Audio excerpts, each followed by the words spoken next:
Bonjour à tous et bienvenue dans le podcast La Trousse t'inspire. Et aujourd'hui, on est avec Adèle Pilote, donc l'avocate pas plate. Bonjour Adèle. Ah, ça faisait longtemps que je n'avais pas entendu ce nom-là. Allô, Marianne! Ça va bien?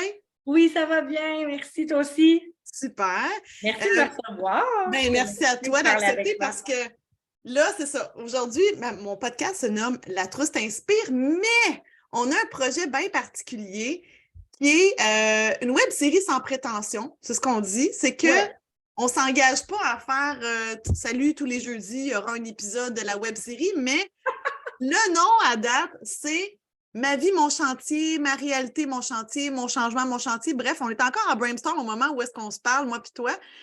Mais ce que je veux présenter, c'est des entrepreneurs, des femmes qui se choisissent et qui, dans ce changement-là, dans ce choix-là, vivent un processus de rénovation, mais que le processus de rénovation devient transformateur et on va vivre une belle aventure ensemble. Donc, j'en dis pas plus pour le moment, mais je veux expliquer dans quoi qu'on s'embarque ensemble. C'est tellement trippant. Écoute, je veux dire, j'ai des frissons en ce moment, puis tu dis, j'en dis pas plus en ce moment, puis en même temps, je suis comme, mais moi, je veux tout savoir. Même moi, là, tu sais, qui est comme un peu impliqué dans le projet, je trouve ça fascinant. Les gens qui vont écouter ça, c'est quand tu dis un processus de rénovation qui devient transformateur, c'est tellement puissant, là. Je pense que, en tout cas, bref, je pense que si tout le monde pouvait voir leur processus de rénovation avec cet angle-là, ça rendrait le tout tellement plus avec du sens, tellement plus humain. Fait que je suis super emballée.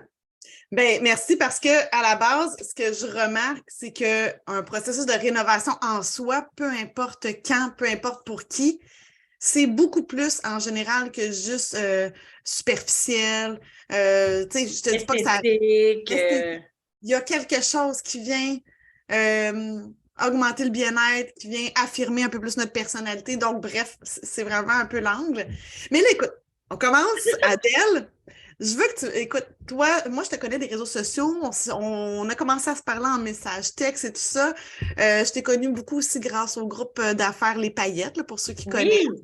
Donc, tu es une avocate qui est reconnue dans le monde entrepreneurial féminin. En tout cas, je dirais ça comme ça. Wow! De par ton 575 comment tu es impliquée partout. Oui, absolument. Oui, ben moi, c'est ça. Je suis une avocate, puis en fait, je me spécialise vraiment. Mon Dieu, c'est comme tellement plate de dire je me spécialise. Non, ben moi, ma façon de travailler, en fait, c'est vraiment avec et pour les entrepreneurs. Donc, je suis une avocate, mais je dis toujours que je suis une avocate et une stratège d'affaires parce que c'est ça, j'accompagne les entrepreneurs puis je spécifie le parce que vraiment 98% de ma clientèle est féminine et je dis toujours que j'attire des entrepreneurs et des projets qui fit vraiment avec moi, là, tu sais, puis je me fais souvent dire dans ma vie, tu peux-tu arrêter d'être plus cliente de tes clientes qu'elles le sont de toi, tu sais? Mais j'ai trouvé tellement tripantes, puis j'aime tellement leurs services, leurs produits que c'est sûr qu'à chaque fois que ça m'est présenté, j'ai envie comme de connecter avec elles. Donc, je les accompagne dans leur démarche juridique.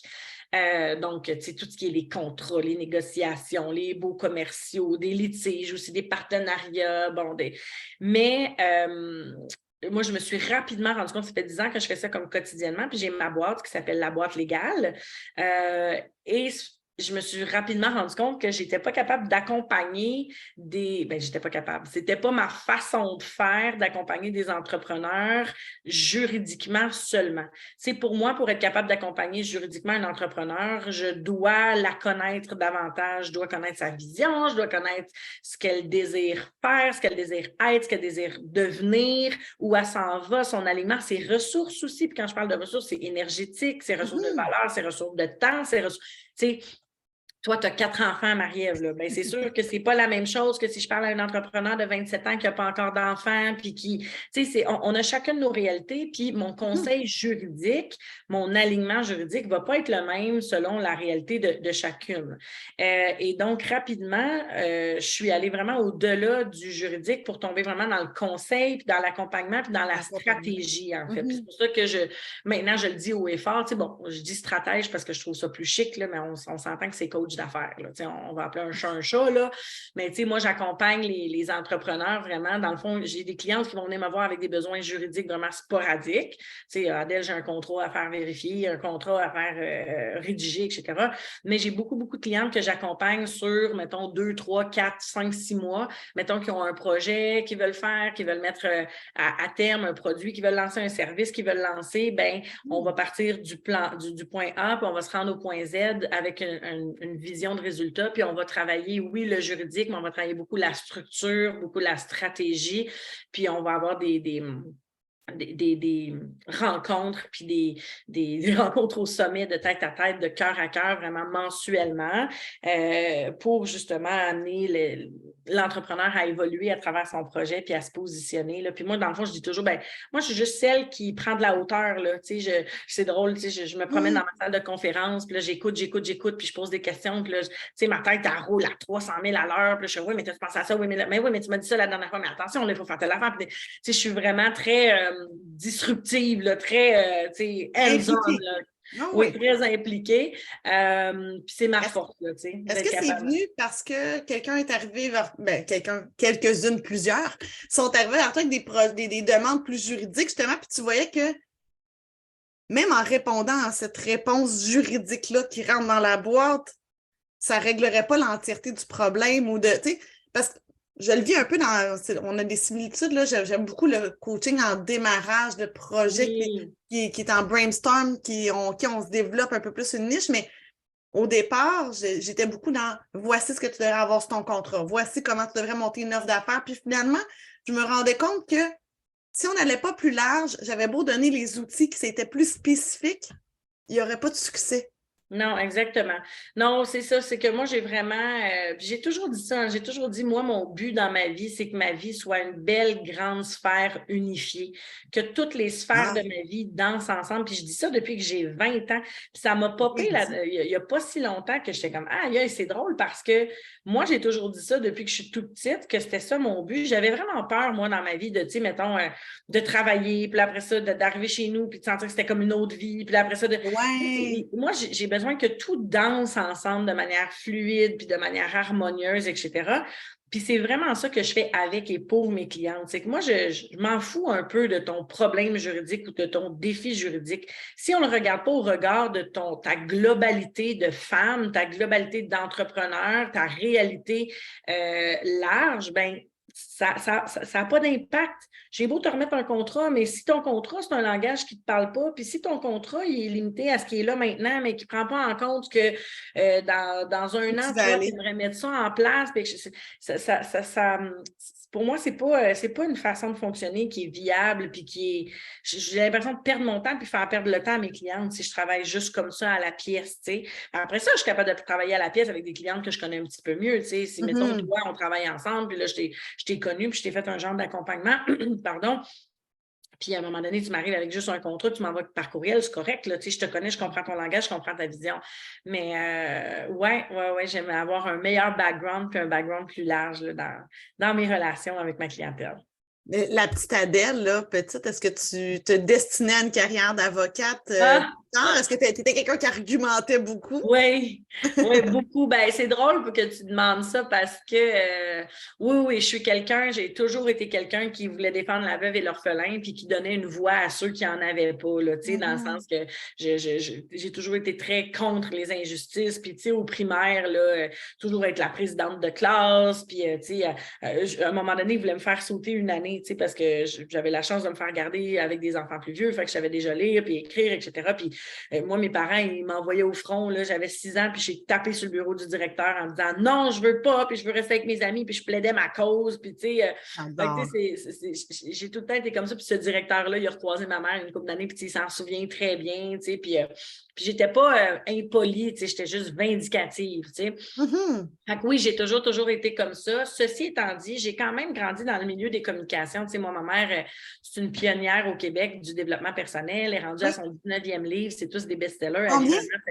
19e. OK. Ouais. Moi, j'avais dans la tête, je m'excuse, il faut que je me mette à la lecture à ce niveau-là, mais J'avais dans non. la tête 5-6, tu sais. Non, non. Elle est rendue à son 19e livre, puis Ça n'a c'est pas tous de des sens. best-sellers, puis elle fait les tournées des salons du livre, puis elle vit de ses livres et de ses conférences et tout ça. Fait que, tu sais, oui. Pour ceux qui ne le sauraient pas, ta mère étant Marcia Pilote. Oui, ma mère, elle s'appelle Marcia Pilote. Puis c'est sûr que, tu sais, moi, ma mère, elle avait 15 ans. On parle de ça, là, tu sais, elle a quand même 56 ans, 57 ans. Elle avait 15 ans, puis elle prenait toutes ses économies pour aller faire des retraites de développement personnel, là. Fait qu'on Oh on my parle de ça il y God! a comme 40 ans, là, tu sais, puis moi, je n'étais pas née, puis tout ça. Mais tu sais, c'est ça. Oh wow! C'est beaucoup, là, tu sais, dans le sens que Tu as eu cette ce que je veux dire, c'est que je suis éducation-là. née là-dedans. Tu sais, moi, Oui. prendre soin de toi, te mettre en premier et suivre ton intuition, c'est aussi des mots aussi simples et flagrants que mets un manteau, il fait frais dehors. Là. Tu comprends? Tu sais, J'adore. fait que j'ai été vraiment chanceuse de baigner là-dedans. Et donc, c'était sûr que j'allais faire pour revenir à ta question, parce que je suis très bonne dans les parenthèses, mais je reviens. Ben, j'adore les parenthèses. C'était sûr que j'allais faire un métier, ben c'était sûr, en tout cas, j'étais prédestinée à faire un métier où justement j'allais connecter avec l'humain, j'allais aider l'autre, j'allais utiliser mon intelligence, oui, de tête, mais aussi de cœur, tu sais. Je pense pas que j'aurais pu faire autrement. Ceci étant dit, j'ai quand même des capacités en communication, j'ai fait de la télé aussi, moi, quand j'étais petite et tout ça, quand j'étais adolescente, des chroniques, et ça, et ma mère, vraiment. Il y a comme quelque chose qui cille, excusez. Ma mère n'a pas pu croire, c'est comme on est en podcast, je suis comme, est-ce que le son est correct? Ma mère n'a pas tellement pu croire que j'aille en droit. Pour OK, elle, ça a oui. été vraiment, puis c'était drôle parce qu'on avait la conversation contraire qui se passe habituellement dans les familles. Tu sais, habituellement, l'enfant veut être artiste, puis le parent veut qu'il soit avocat ou médecin. Oui. Mais là, c'est le contraire. Tu sais, moi, j'étais comme, non, non, je vais être avocate, puis je sens que je vais pouvoir comme apporter quelque chose au monde juridique, puis faire ça à ma manière. Puis ma mère était comme, tu vas tuer ta créativité, puis tes talents innés, puis non, non, non. Fait que, tu sais, c'était Oh, vraiment j'adore drôle. ça.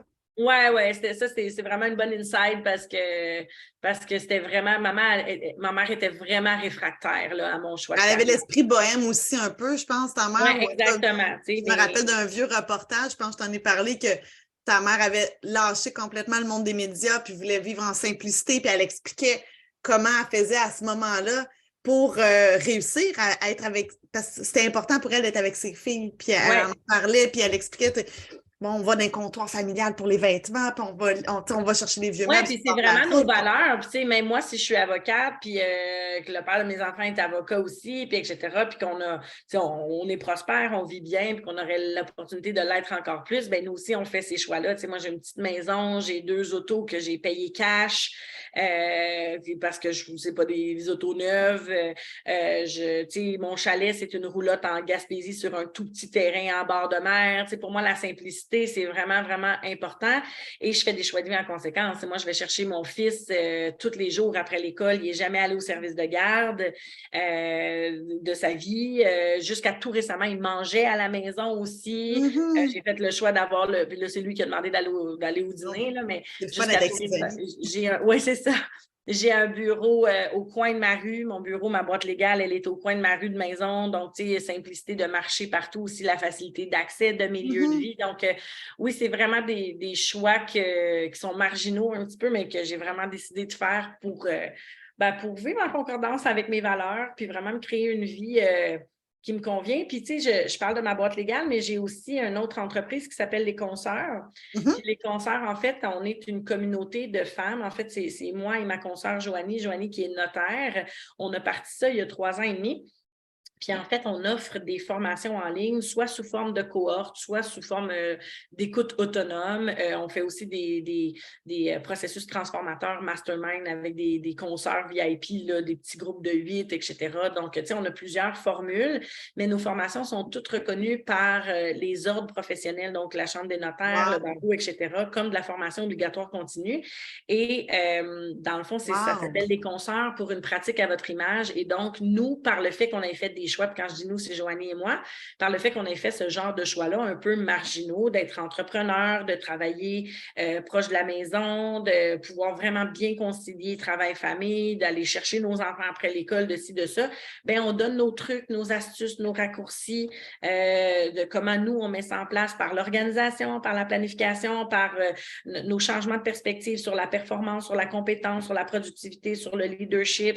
Fait qu'on a beaucoup de formations là, que nous, on donne, puis on a des formatrices qui invitées qui viennent aussi parler de leur façon de faire, puis comme ça, on inspire, dans le fond, les professionnels qui elles aussi veulent continuer de vivre de leur passion, de leur profession, parce qu'on a beaucoup de psy, on a des docteurs, on a des ingénieurs, on a des comptables, tu sais, tous les professionnels qui appartiennent à des ordres, qui viennent comme, se rassembler, puis de dire, oui, on évolue dans des milieux très, très, très conventionnels, mais nous, on les aime, ces milieux-là, sauf qu'on veut les changer, puis on veut aussi surtout rester nous-mêmes, puis garder notre essence, puis faire les choses un peu autrement, puis nous, on leur démontre que c'est possible, tu sais. Bien, c'est extraordinairement inspirant pour de vrai parce que je trouve que le monde juridique, tu sais, si on pense à toutes les séries, là, tu sais, Suits ou... Bon, là, en ce moment, il y en a une Indéfendable là, qui est au Québec. Mais ce que ça nous projette toujours comme image, c'est des avocats, ça n'a pas de vie familiale, ça travaille tout le temps, ça part, tu sais, ça boit son petit drink au bureau tard le soir parce qu'il finit pas de travailler jamais, puis... C'est vraiment ça l'image qu'on a des avocats. Puis c'est beaucoup ça aussi, tu sais, dans le sens que là, c'est sûr que c'est aux États-Unis, etc., mais c'est beaucoup ça.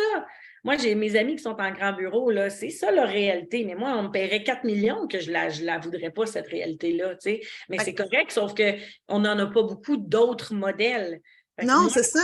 C'était très important pour moi d'en créer de créer mon modèle, puis d'après ça, de démontrer que c'est possible de se créer son modèle. Puis c'est pas fait comme moi pour avoir mon style de vie, là, de passer l'été sur un paddleboard, puis c'est pas ça pantoute, là, mais c'est que si moi, j'étais capable de créer mon modèle, vous allez être capable de créer le vôtre, tu sais. Écoute, on a des consoeurs, j'ai une consoeur là, qui habitait à Montréal, grosse job, elle a tout lâché avec ses 4 enfants, elle est repartie vivre en Gaspésie, là, ils sont partis 1 an sur un bateau, puis elle continue de travailler, elle a fait les choses différemment, être toujours prospère. Tu sais, il y a vraiment des façons de faire. Ça ne veut pas dire de faire des gros moves de vie comme ça. Non, mais moi, je dis toujours, il n'y a pas de réponse blanc ou noir. Il n'y a pas de recette magique. Non, puis c'est de se dire, c'est quoi mes valeurs principales de vie? C'est quoi je veux comme style de vie? Parce que des fois, il y a toujours une nuance entre qu'est-ce qu'on pense qu'on veut et c'est quoi nos réelles valeurs. Tu sais, moi, je prends toujours en exemple que j'ai longtemps voulu avoir une business avec un bureau, pignon sur rue, des démonstrateurs de cuisine, plusieurs employés, parce que pour moi, j'avais été élevée un peu avec modèle de succès, ça ressemblait à ça. Succès, c'est ça. Ça ressemble à ça, mais dans le fond, dans mes plus grandes valeurs, c'est j'ai un grand besoin de liberté. Puis quand ça, c'est pas répondu, je me sens coincée intérieurement. Fait que le bureau avec les employés... Un bureau avec des employés, ça marche pas pour toi. Ça marche pas. Fait que tu sais, j'imagine que peu importe le métier... encore, puis je te challenge, puis on commencera pas ça, mais et encore, parce que moi, j'ai le même besoin de liberté que toi, vraiment immense, et j'ai un bureau avec des employés. Sauf que j'ai développé des façons de faire qui, justement, mes employés sont très autonomes. Fait que l'autre fois, je parlais justement à une fille qui n'est pas dans mon domaine du tout, que je coach justement dans ses projets d'affaires et tout. Puis on parlait justement de ça, puis de modèles d'employés, puis de collaboration, puis de sous-traitance potentielle pour te permettre d'offrir la même expertise, les mêmes compétences, mais de rester très libre. Puis elle était comme « Oh my God, j'avais jamais vu ça comme ça. » Je dis « Moi, ça fait 7 ans que je roule de même, tu sais, puis ça me permet de pratiquement pas travailler l'été, ça me permet de finir à 3 heures, je travaille pas les soirs, je travaille pas la fin de semaine, tu sais, fait que ce que je veux dire, c'est qu'il y a des façons de faire aussi, fait que des fois, oui, c'est de revoir nos définitions de succès, puis c'est de think outside the box sur des formules, tu sais, totalement. Parce que l'un n'est pas obligé, on n'est pas obligé nécessairement de faire une croix sur quelque chose si on n'a pas regardé un peu comment cette chose-là pourrait se passer, puis est-ce que vraiment cette chose-là correspond à une absence de liberté ou est-ce parce que je ne l'ai pas orchestrée de la bonne manière? Fait que c'est super intéressant. C'est un très bon angle, effectivement. Puis là, écoute, je pense qu'avec la prémisse de ce qu'on vient de se parler, tu es une femme entrepreneur qui décide de se choisir au quotidien, donc tu fais des choix de vie. Et là, pour mettre la table, c'est qu'en ce moment, tu as poursuivi dans cette mode-là de dire je continue à me choisir et après près de 10 ans, je pense, de relation de couple, tu fais le choix de voguer seule, je vais dire ça comme ça. Oui, ben c'est un bon mot. Merci, c'est beau, c'est doux comment tu l'amènes. Oui, je me suis séparée très récemment. Oui. Puis moi, l'expression je me choisis, je ne l'aime pas tant, OK? Puis non, Mais c'est très galvaudé comme expression, là, on oui, va se bien, le dire. premièrement, c'est ça. Tout le monde l'utilise. Je me choisis, je me choisis. Bon, OK. Euh, moi, j'aime beaucoup dire je suis connectée à moi. OK? Mhm. Puis effectivement, oui, ça fait en sorte qu'on choisit par la suite, mais j'aime beaucoup dire je suis connectée à moi. Et moi, je suis très connectée à moi. Depuis 15 ans, je ne commence pas une journée sans écrire. Je fais ce que j'appelle mes pages du matin. Ma mère fait ça depuis 30 ans. Moi, j'ai commencé il y a 15 ans. J'écris au moins 20 minutes, une demi-heure, des fois plus si j'en ai besoin, si j'en ai le temps. J'écris ce qui me... Fait que chaque matin, je débute mes journées avec un rendez-vous avec moi-même, avec ma tête, avec mon corps, avec mon cœur, avec mon esprit. Je fais le ménage et donc je suis toujours au su et au vu de ce qui m'habite et toujours prête à me réaligner et à me réajuster s'il faut. Et effectivement, moi, j'ai vécu avec le père de mes enfants une relation fabuleuse pendant 10 ans. Mhm. Puis c'est drôle parce que quand je t'en ai parlé, tu as dit hey, moi, j'ai vraiment été surprise de Ben savoir ça oui, parce que totalement. ce qu'on voit sur les réseaux sociaux, c'était vraiment merveilleux. Wow. Puis c'était merveilleux. C'était wow, tout ce qui a été là sur les réseaux sociaux, c'était vrai, c'était pur. On ne s'est jamais chicané. On a toujours communiqué à haut niveau, de cœur à cœur, etc. Ceci étant dit, c'est ça. Il y a des réflexions qui, à un moment donné, qui amènent juste... c'est dur à dire, puis pour moi, ça, c'est un gros challenge. Puis c'est comme la première fois que j'en parle publiquement, si je devrais Mhm. dire. Là, c'est un gros challenge parce que une de mes plus grandes peurs, justement, dans ce processus-là, c'est que justement, les gens ne comprennent pas ma décision, ils ne viennent pas d'où elle vient, puis que ça peut être jugeant parce que nous, on était rendus, tantôt on parlait d'inspiration, c'est sûr que nous, autour de nous, on était le couple inspirant, puis on a réussi à faire quelque chose de vraiment beau, vraiment grand, vraiment magique pendant 10 ans. Ceci étant dit, moi, je sentais que... C'est drôle, tu as commencé le podcast en disant ton 575 tu sais. Oui.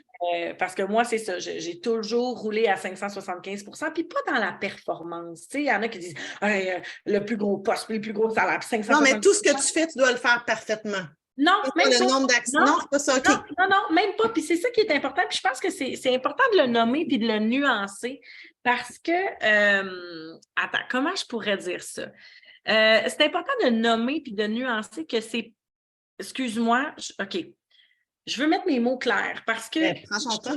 je trouve ça important parce qu'on pense toujours que de faire notre 575 c'est justement dans la performance, de faire les choses parfaitement, d'être un peu compétitif, d'avoir un bon poste, puis d'avoir ci, puis d'avoir ça. Moi, je ne suis pas comme ça, OK? Puis je l'ai dit, je travaille pas les soirs, les fins de semaine. C'est ce que je veux dire, c'est que si j'étais toujours en mode performance, j'aurais de la misère à dire non, je serais toujours en plus. Moi, mon 575 je devrais dire il l'était, mais tu sais, je suis en train de déconstruire ça, beaucoup dans la performance d'être. Et pas de Mhm. faire. Pour moi, c'est être. Je veux toujours être la meilleure version de moi-même. Puis moi, je me définis beaucoup par mon énergie, par mon dynamisme. J'ai vraiment une Mhm. énergie hors du commun. Tu sais, j'ai pas besoin de beaucoup d'heures de sommeil. Je suis tout le temps de bonne humeur. Je suis tout le temps énergique. Je suis tout le temps partante. Et ça, moi, c'est l'étiquette qui me colle le plus à la peau et qui fait en sorte que que je me sens validée, que je me sens aimée, que je me sens aimable. Puis c'est ce qu'on me projette beaucoup. Ah, toi, Adèle, t'es donc bien inspirante, t'es toujours de bonne humeur, t'es toujours entreprenante, t'es toujours. Fait que t'es toujours. OK? Puis, mais je suis comme ça dans toutes les sphères. Tu sais, au Ouais. bureau, là, je ne peux pas juste aller travailler. Là, tu sais, il faut que j'apporte des croissants. Puis là, OK, on va se Je m'en faire une allais dire, réunion. t'emmènes des muffins, mais c'est ça. Oui, j'amène des muffins, puis là, là, on va se faire une réunion d'équipe, puis comment tu vas, puis là, comment on peut... C'est comme toujours, Mais en comment... tant qu'humain, c'est ça, je veux dire, tu veux toujours être la meilleure version de Oui, toi-même. puis comment on peut toujours... En fait, moi, mon mot, là, c'est comment on peut toujours créer une synergie magique et faire que la vie soit une expérience. Moi, c'est comme ça mon motto. Fait que moi, là, être chez nous, toute seule, et foirée sur un divan, là, mettons en famille, tu sais, toutes les couples là, dans la vie, là, ben, il y en a des fois qui vont cuisiner, puis l'autre vont lire dans le salon, ou l'autre va écouter un film dans Ouais. le sol. Moi, j'ai jamais fait ça. Parce que être en famille, c'est être en synergie et là, on doit être autour de la table à manger, à avoir une discussion, puis en profondeur. Puis si on écoute un film, c'est en famille. Puis si on lit un livre, ben on va tout lire en même temps, puis se partager. Je suis très intense, OK? J'en suis essoufflant. J'en parle, puis je suis essoufflée actuellement, tu sais. Fait que c'est très, très intense, mais j'ai toujours été comme ça. Puis là, OK, les amis, puis là, rassemblés, puis là, c'est la fête à quelqu'un, fait qu'il faut... Tu sais, fait que la création d'expériences magiques de la vie pour moi et les autres, c'est comme ça, moi, mon 575%. Puis j'ai donné ça à mon fils, fait que j'ai un fils qui s'attend toujours à ce que tout soit aussi magique, puis d'expérience, puis qu'il n'y a pas comme une vie normale, puis que c'est comme... Puis là, oh mon Dieu, je vois que c'est orange dehors, je mets mes souliers, venez, on va aller faire un pique-nique, on va courir, voir le coucher. C'est toujours comme ça. Et moi, cet automne, j'ai fait comme, ben, ça sera plus soutenable. Mais c'est ça, c'est que sur le long terme, parce qu'il me reste encore beaucoup d'années à marcher. J'étais pas encore fatiguée. Je commençais à sentir une fatigue, mais je n'étais pas encore, tu sais, souvent les gens vont comme frapper un mur puis vont se dire, pas au bout du rouleau. Non, je n'étais pas au bout du rouleau, puis il y en a qui vont dire, ben, je suis en burn-out, je suis en dépression, je suis en ci, je suis en ça. Moi, je n'étais pas rendue là, pas du tout. Mais comme j'ai une connexion quotidienne avec moi-même, comme depuis 15 ans, j'écris dans mon cahier de page du matin, chaque matin, comment je me sens, je le voyais que ça pouvait s'en venir.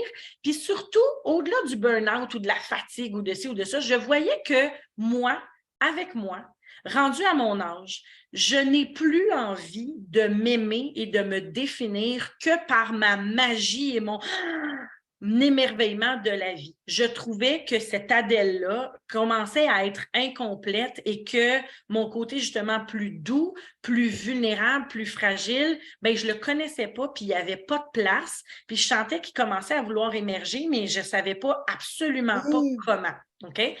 Et donc, cet automne, en quelque part, ben, j'ai comme tiré la plug, puis j'ai comme dit, ben, ouais, ça sera plus ça, Adèle. Adèle, elle sera plus dans son 575%, mais devinez quoi?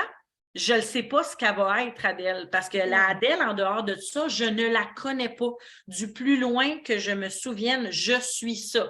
Tu as décidé de partir à la découverte de la nouvelle Adèle, finalement. D'une nouvelle Adèle, tu sais, puis j'aime pas ça dire à la découverte de qui j'étais, parce que moi, j'ai toujours été très, très, très, très, très authentique. Puis comme je le dis, avec ma connexion quotidienne avec moi-même, je me connais. Je connais qui je suis maintenant dans mon 575. Mais si je veux changer ça profondément, ben, je le sais pas qui je suis, je l'ai jamais expérimenté. C'est comme quelqu'un qui dit, ben moi, je veux devenir une professionnelle de danse de tango, mais qu'elle n'a jamais dansé le tango.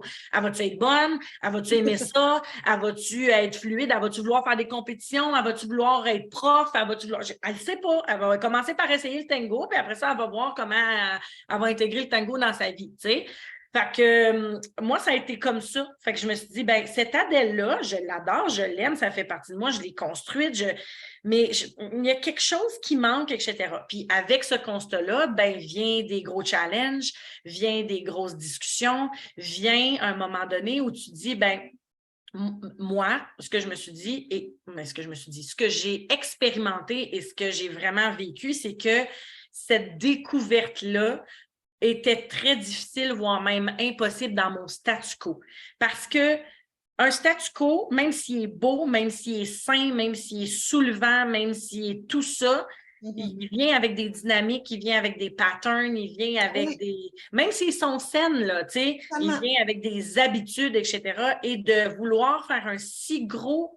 J'aime pas dire un changement parce que je me suis pas dit je vais changer. Je me suis dit mais c'est un changement. C'est un changement à ce qui était exactement. C'est ça, de vouloir comme tirer la plug sur quelque chose qui fonctionnait pour que finalement on aille vers autre chose qu'on ne connaît pas, le faire dans un statu quo puis dans des dynamiques familiales, amoureuses, relationnelles, etc.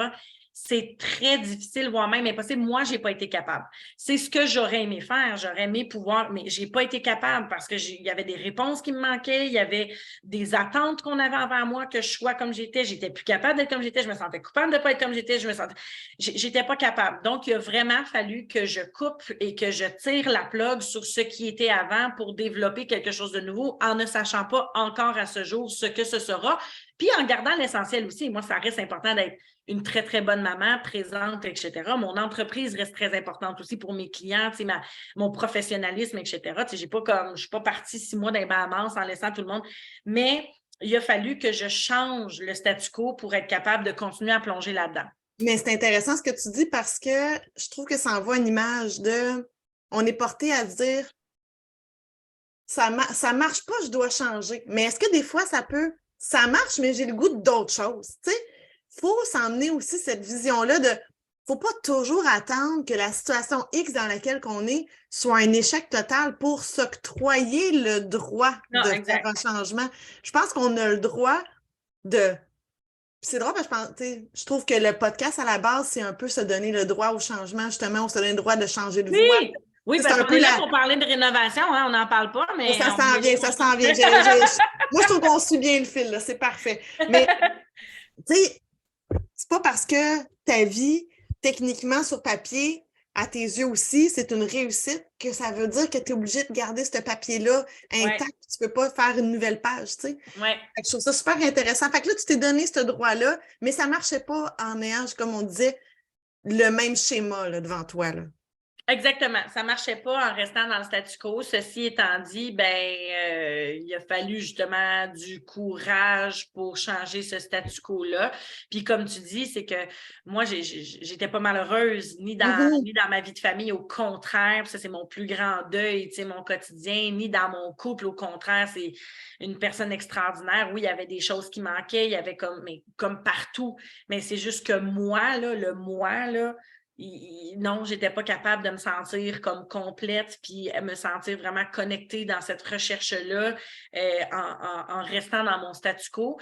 Fait que oui, des fois, comme tu dis, même si on a passé des années à bâtir quelque chose qui finalement est vraiment une réussite, c'est pas parce que c'est une réussite que c'est un gage de longévité. Puis ça, moi, il faut encore que je travaille là-dessus parce que j'ai bien de la difficulté à accepter le mouvement relationnel. Là. Tu sais, moi, quand j'aime quelque chose, c'est très passionné et passionnant. Puis, je m'attache beaucoup à cet aspect-là de la longévité. Puis là, il faut que, doucement, je sois capable de m'en détacher parce que, moi, j'adore ma boîte légale. Ça fait 10 ans que je l'ai. Mais à un moment donné, mettons que je me réveille puis j'aime plus ça, là, il va falloir aussi que même si j'ai une super belle boîte légale, pignon sur rue avec un modèle, puis des employés, puis ça marche, puis j'ai le même partner depuis 10 ans, puis que ci, puis que ça, que je puisse me dire, malgré ce succès-là, peut-être que ce n'est plus là où je dois être, tu sais, puis pareil dans tout, tu sais, mettons peut-être un moment donné déménager, tu sais, à un moment donné, puis moi, je ne suis pas du genre à faire des décisions impulsives, tu sais, sont vraiment, vraiment, vraiment réfléchies, sont discutées, tu sais, je ne suis pas du genre à faire, justement, c'est un peu pour ça le « je me choisis » que je ne l'aime pas. J'ai l'impression que le « je me choisis », c'est comme, là, j'ai une envie, j'ai un désir, je me choisis. Je trouve Non, c'est que ça. le me choisit, je trouve qu'il ne dénote pas tout le processus très difficile que tout le monde fait pour mener à un gros changement, à un gros bouleversement, à une grosse décision. Je trouve qu'il est c'est comme s'il était spontané puis qu'il était comme facile. Mais en tant que femme, là, quand on prend des grosses décisions de couple, de carrière, de famille, là, c'est parce qu'on remonte ça à loin dans notre cœur, puis dans notre tête, puis dans notre corps, puis que les Totalement. réflexions là, sont faites, puis sont pas faciles, puis etc. Puis au moment où on arrive là, c'est que là, oui, on choisit, là, mais c'est parce qu'avant de se choisir, là, on s'est connecté en motadine à ce qu'il nous fallait. Puis ça, je trouve qu'on néglige ce processus-là. Fait que c'est ça, c'est ce que je voulais dire sur je me choisis. Bon, fait que tu sais, bon, tu te sépares en bons termes, ça c'est une belle nouvelle. Oui. Et là, on va entrer dans le vif du sujet, c'est que dans tout ce processus-là, tu as la chance d'avoir la possibilité de racheter ta propre maison. Puis, je sais que cette maison-là, j'ai envie que tu m'en parles un peu parce que c'est une maison qui te tient à cœur. C'est la maison, je pense, dans laquelle ton fils est né. Oui! Donc, là, tu rachètes ta maison. Là, je rachète ma maison, ce qui est pour moi hallucinant. En fait, oui, c'est une maison qui me tient vraiment, vraiment à cœur. En fait, c'est ma première maison. Mon fils n'est pas né là. J'habitais dans un appartement à 2 minutes de marche, mais c'était un appartement, c'était justement une vieille maison centenaire qui avait été divisée en 3, puis j'avais ma bonne amie qui habitait en bas, puis en tout cas, c'était cool. C'était un peu genre auberge espagnole, mais tu sais, c'était un jeune couple qui habitait de l'autre côté aussi. Fait que c'était vraiment trippant, mais c'était tout petit. On avait fait la chambre à Gustave qui est mon gars je veux juste dire que moi, je parle de mes enfants, c'est que j'ai Gustave qui est mon fils biologique qui va avoir 8 ans bientôt et j'ai aussi Kayla qui est une jeune adulte que j'ai, je m'en dire adoptée, mais je ne l'ai pas adoptée légalement, qui fait partie de notre vie et de notre famille depuis quelques années avec une histoire. Fait que pour moi, c'est ma fille, puis c'est mon enfant, puis je les appelle mes enfants. Donc, je fais juste comme dire quelle est ma situation familiale. Alors, quand Gustave quand Gustave est né, Kayla n'était pas encore dans nos vies, elle est arrivée pas longtemps après, mais elle n'était pas encore dans nos vies. Ceci étant dit, Gustave, il y avait une petite bassinette dans la salle de lavage, là, puis tout ça. Puis, tu sais, moi, c'était bien important pour moi que Gustave puisse crier, sauter, etc. Fait que c'était sûr que dans la première année de vie, on allait déménager pour pas être, tu sais, toujours en train de lui dire de réfréner son énergie, là. Et donc, cette maison-là, c'est une de mes amies qui m'a envoyé l'affiche, qui savait que j'étais en recherche et tout ça. Puis c'était important pour moi de rester dans mon quartier. J'habite à Boucherville, dans le vieux Boucherville. Donc, on est proche de l'eau, vraiment comme à 1 minute de l'eau. Je suis vraiment comme en ville, en fait. Tu sais, moi, je ne prends jamais ma voiture.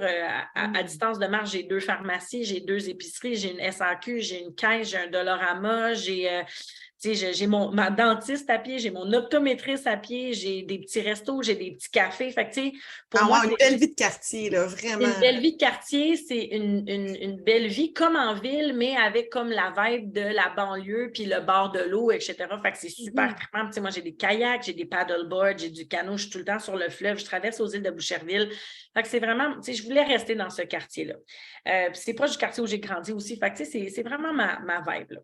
Et mon amie m'a envoyé cette fiche-là et dès qu'elle m'a envoyé la fiche, écoute, je me suis mis à pleurer en regardant sur les photos. Puis j'ai dit, OK, tu sais, moi, j'ai une intuition quand même assez forte et je me suis dit, je sais que c'est ma maison, c'est la mienne, c'est sûr, tu sais, c'est ma maison, c'est ça. Fait qu'écoute, je pense qu'elle me l'a envoyé à 11 heures.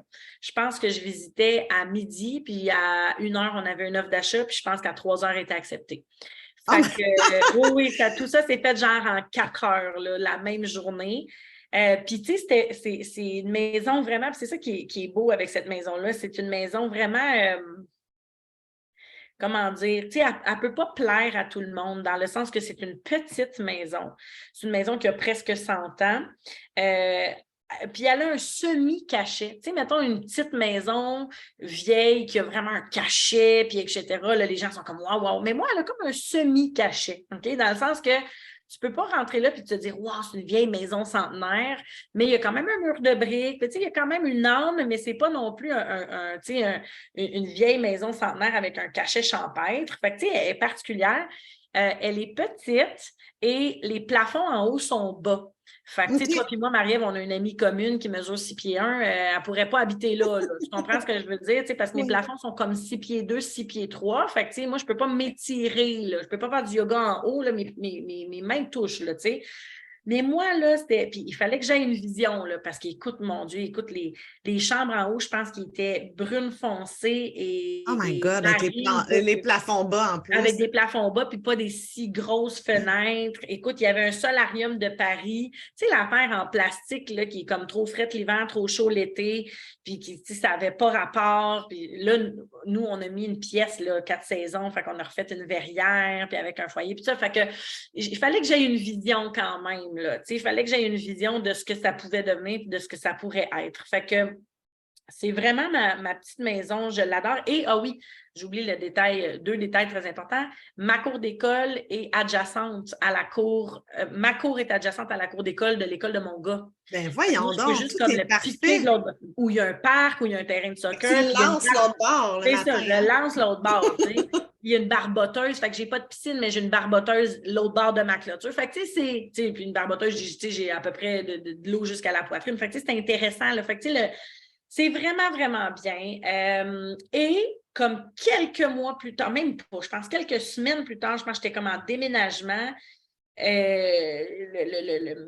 l'immeuble commercial au coin de la rue, littéralement, là, comme au coin de la rue, on sort de la rue, puis c'est là, a été comme à vendre. Et moi, j'ai comme sauté sur l'occasion pour y faire mon bureau. Puis là, j'ai eu une autre intuition. J'ai dit, ben oui, mais c'est là, c'est sûr. Puis je veux dire, c'est ça. Fait que j'ai mon bureau au coin de la rue, la cour d'école en arrière, tous les commerces à proximité.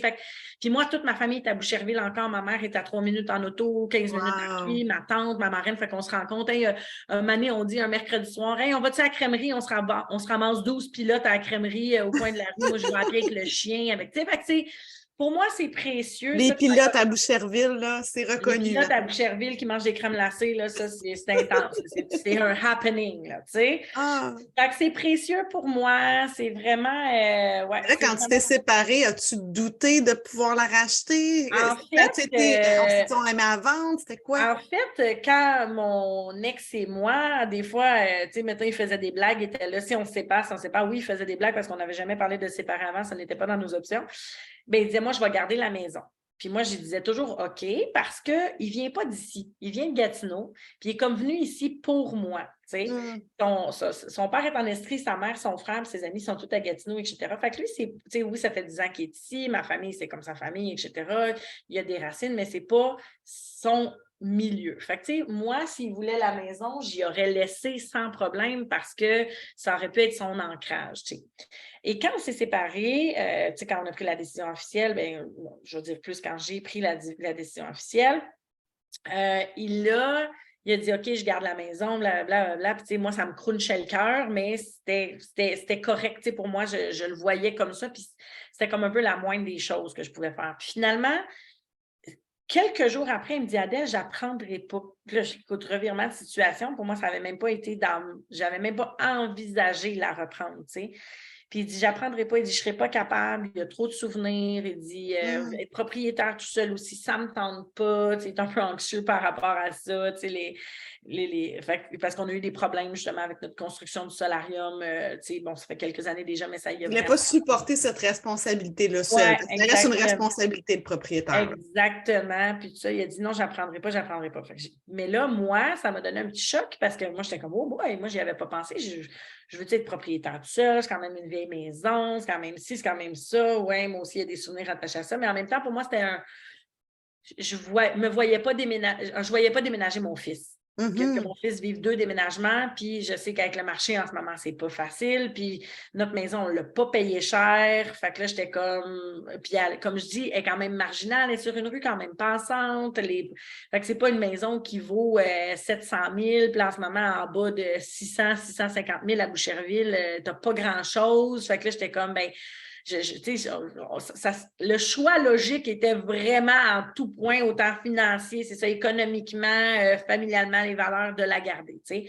Fait que j'ai commencé à faire les démarches, puis oui, il n'y avait pas de problème, je pouvais financièrement la garder, ce qui était une grande fierté pour moi aussi. J'en doutais pas, là, quand même, je suis avocate, c'est pas comme, je suis quand même Mais non, ça va bien. Là, mais quand même, se faire confirmer sur papier que tu peux reprendre ta maison toute seule en étant propriétaire, pour moi, ça a été une belle... je me sentais adulte, là, tu sais, je me sentais adulte, puis je me sentais fière, tu sais, je trouvais que c'était vraiment dans mon empowerment féminin, une belle confirmation, tu sais. Je me sentais... C'est bien inspirante. Non, mais c'est vrai qu'il y a une... Je pense qu'il y a comme une espèce de case qu'on doit cocher à ce moment-là, de dire OK, même si je suis seule, je suis vraiment totalement indépendante. Oui, puis moi, c'est une grande fierté, mais c'est une grande... j'ai un grand sentiment de privilège. Là. Oui, je sais, c'est moi qui ai étudié. Oui, je sais que c'est moi qui ai fait ma carrière. Puis je sais qu'il y a une grande...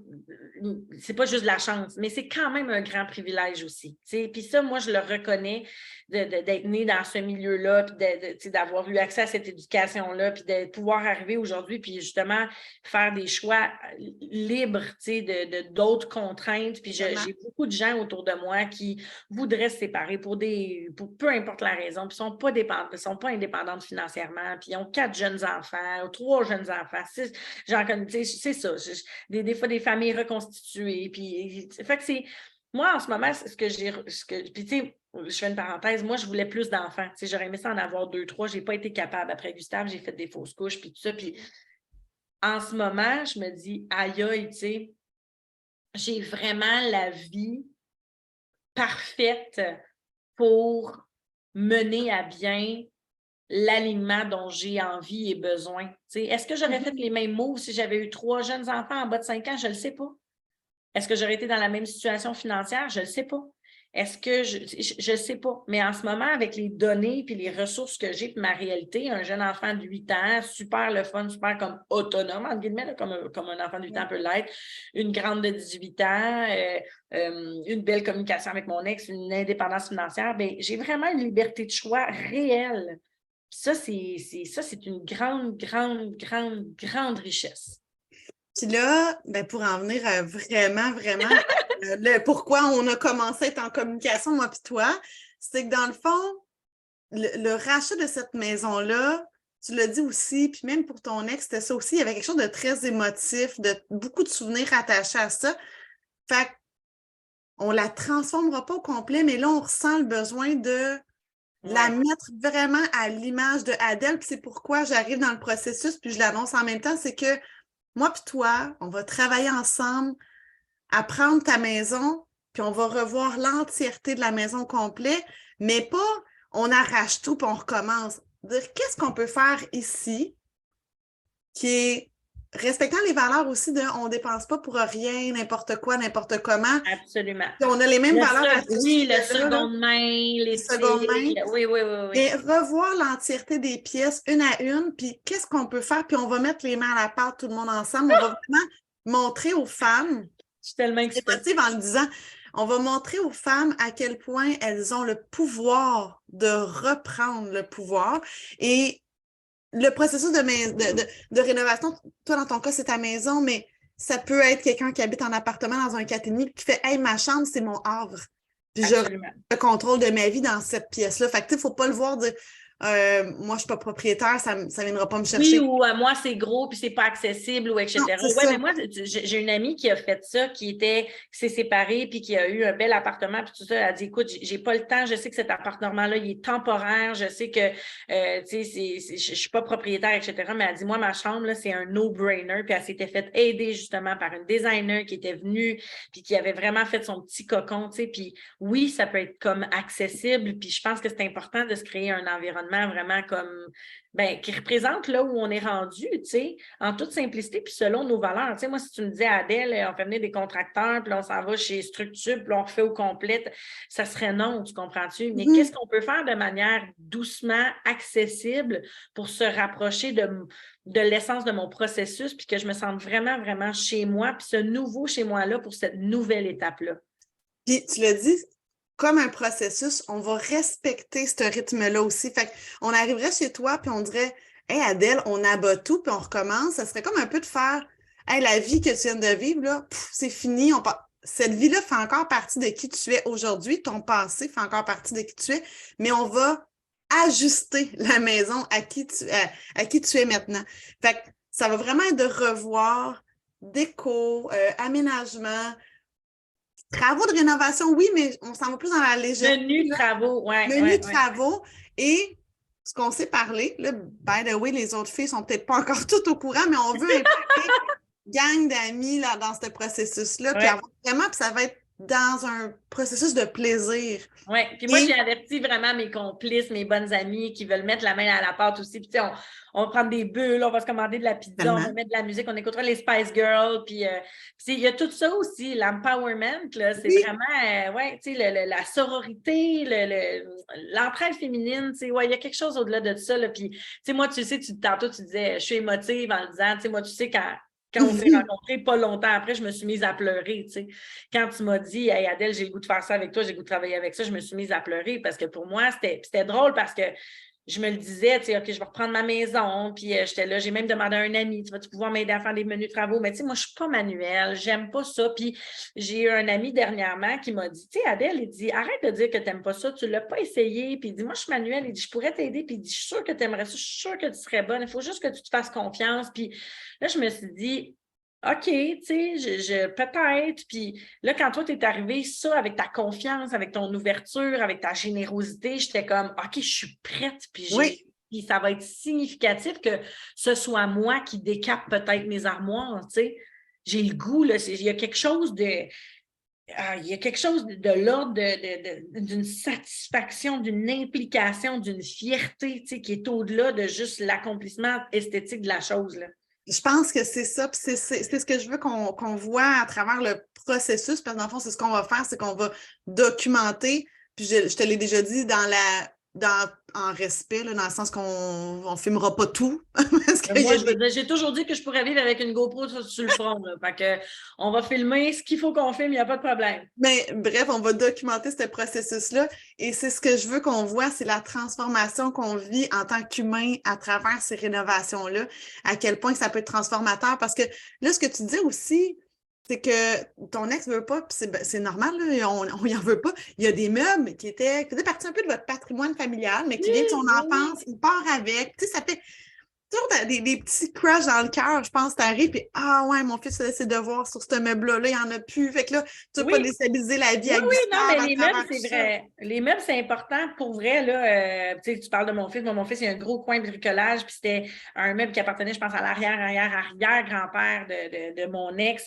Puis il y a plein de trucs de bricolage. Puis Gustave, les heures qu'il a passé là-dessus. Puis là, ben, moi, c'est sûr qu'il nous faut un autre coin de bricot. Tu comprends? C'est sa passion, c'est ça qu'il fait. Fait que là, tu sais, OK, on l'arrange. Tu sais, c'est tout ça. Fait que oui, il n'y aura plus de meubles, mais au-delà de ça, il y a une utilité à ça. Il y a une vision, il y a une synergie familiale, une énergie dans la maison. Il y a des habitudes à conserver, à recréer. Fait que, ouais, mais moi, un coin bricolage, là, tu m'en parles, je peux, oui, ça va être le fun, un coin bricolage. J'adore ça. Mais c'est ça, c'est qu'on va vraiment passer à travers toute ta maison. Ta cuisine, tu m'en as parlé, tu vas le montrer. Là, déjà, j'étais comme, oui, on préfère ça, on préfère ça. Fait que, moi, ma cuisine, c'est mon plus gros morceau. Fait que si tu as des idées, let's go. J'ai déjà plein d'idées, mais regarde, on pourrait prendre un moment que tu me dises exactement, pas exactement dans le fond, mais grossièrement, là, c'est quoi qui va le plus être nécessaire pour toi comme transformation dans cette maison-là? Peut-être quel sentiment tu voudrais aller chercher en rentrant dans ta maison après ces rénovations-là? Ah, c'est le fun que tu me dises ça. Quel sentiment? Écoute, là, je vais avoir de l'air... J'ai vraiment le goût, puis c'est plate parce que j'ai un petit gars, là, mais on s'en fout, là. J'ai vraiment le goût que ce soit ma maison de fille. J'ai vraiment le goût que ce soit ma maison de fille, de femme.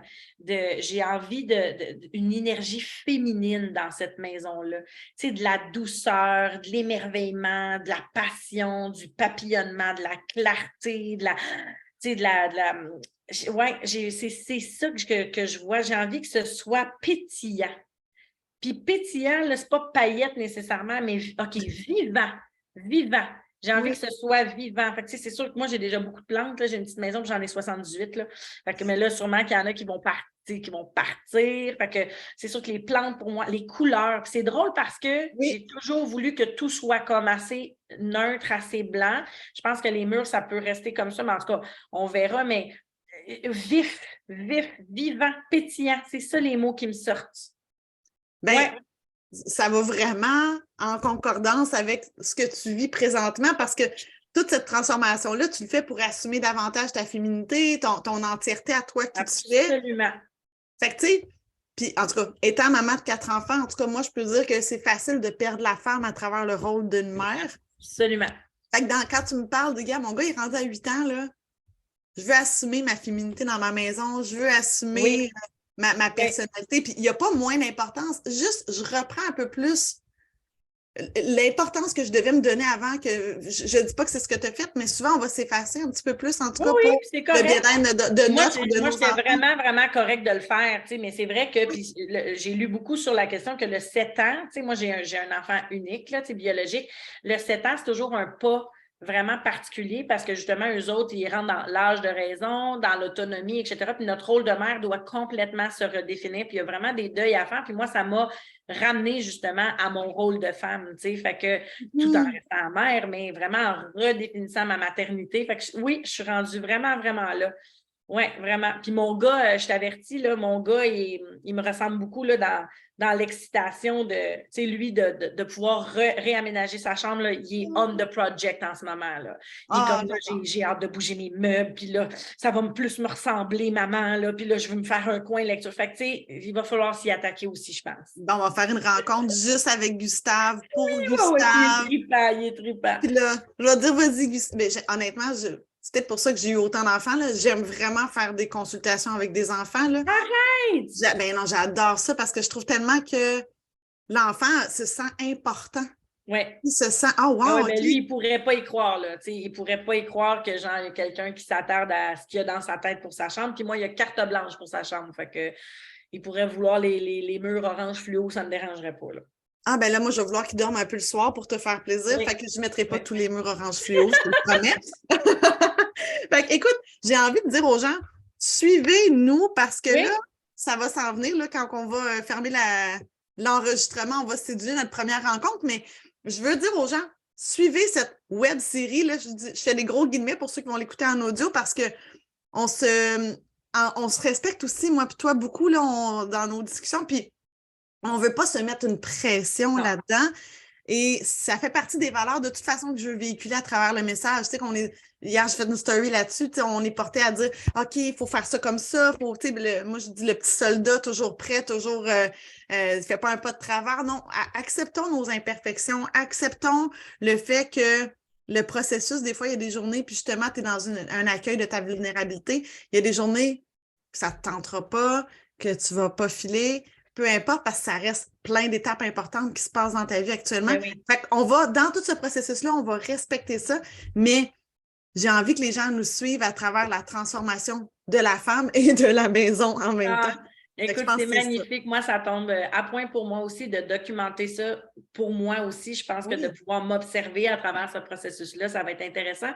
Puis je pense que même si les gens ne passent pas à travers ce même processus-là, c'est tous des questions identitaires qu'on se pose dans notre vie à un certain moment donné. Puis si là, moi, je les extériorise à travers un processus de rénovation, ben tant mieux, mais je pense que ça peut inspirer bien des gens à se poser ces questions-là aussi par rapport à leur propre réflexion et processus. Tu sais. Adèle, si les gens veulent te suivre, toi aussi, personnellement, dis-moi où est-ce que c'est le meilleur endroit pour te suivre? Ben, en fait, beaucoup sur Instagram, je dirais. Donc, Adèle Pilote sur Instagram. Je suis très active dans mes stories, dans mes publications. Aussi sur ma page professionnelle, Adèle Pilote. Donc, beaucoup sur les réseaux sociaux. C'est sûr que j'ai des pages professionnelles puis un site web là, de la boîte légale. Donc, ça peut être la boîte légale. Sinon, c'est ça. C'est la boîte légale, les consoeurs ou tout simplement adelpilote.com. Tout est là, tout ce que je fais. D'ailleurs, probablement que les liens des podcasts vont être sur ma plateforme aussi pour que les gens puissent suivre. Puis ça, d'ailleurs, parce que là, on n'aurait pas pu rentrer toutes les informations qu'on va se dire, moi puis toi, dans ce podcast-là, mais on va en parler de ça, tes 3 entreprises, ton rôle de maman, parce que ça fait partie beaucoup de ce que j'aborde, de dire, donne-toi le droit. Tu sais, la société te dit, rentre dans une petite boîte, là, puis fais juste ça, là. Mais moi, je dis, non, tu as envie de partir ta pratique de coaching ou tu as envie de partir un projet avec une autre fille en même temps, c'est super si tout ça se nourrit puis arrive à se compléter. Good! Fait que, tu sais, on va en parler de ça également. Écoute, on a beaucoup de choses à partager dans les prochaines semaines. Merci infiniment, Adèle. Merci, Marie-Ève. À plus tard. À plus tard.